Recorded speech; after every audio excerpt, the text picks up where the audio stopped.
Hey hi everyone, welcome to my another mini blog.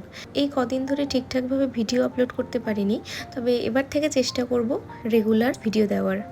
এই সুন্দর রাস্তা দেখতে দেখতে কি মনে হচ্ছে তোমরাও পাহাড়ে যেতে চাইছো? পাহাড়ে যাওয়ার জন্য মনটা কেমন কেমন করছে? তো ঝটপট কাছাকাছি কোথাও একটা থেকে ঘুরে আসতেই পারো। তো বেরিয়ে পড়ো আমার মতোই। আমিও গিয়েছিলাম এই বেশ কিছুদিন আগে মিরিক যাওয়ার পথেই আমরা এই সুন্দর প্রকৃতিকে দেখতে পেয়েছিলাম।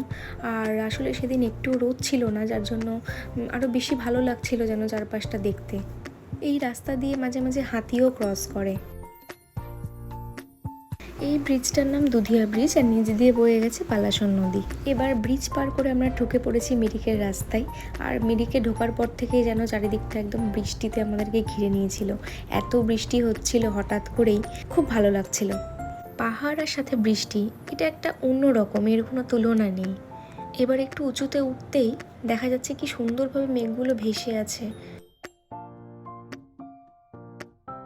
অদ্ভুত লাগছে।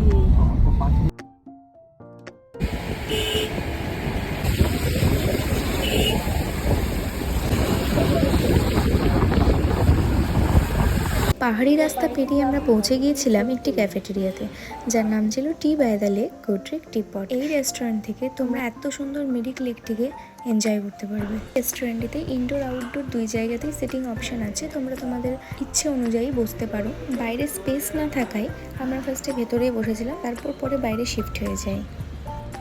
এটা হচ্ছে রেস্টুরেন্টের আউটার পোর্শন, যেটা লেকের একদম ইন ফ্রন্টে আছে।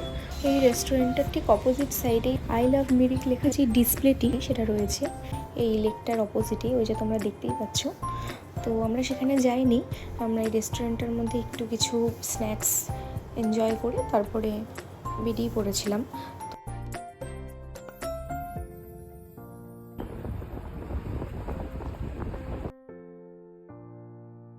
তো তোমরাও যদি আমার মতো এরকম একদিনের মধ্যে ঘুরে আসতে চাও, মিরিক কিন্তু তোমাদের অপশন লিস্টে থাকতেই পারে।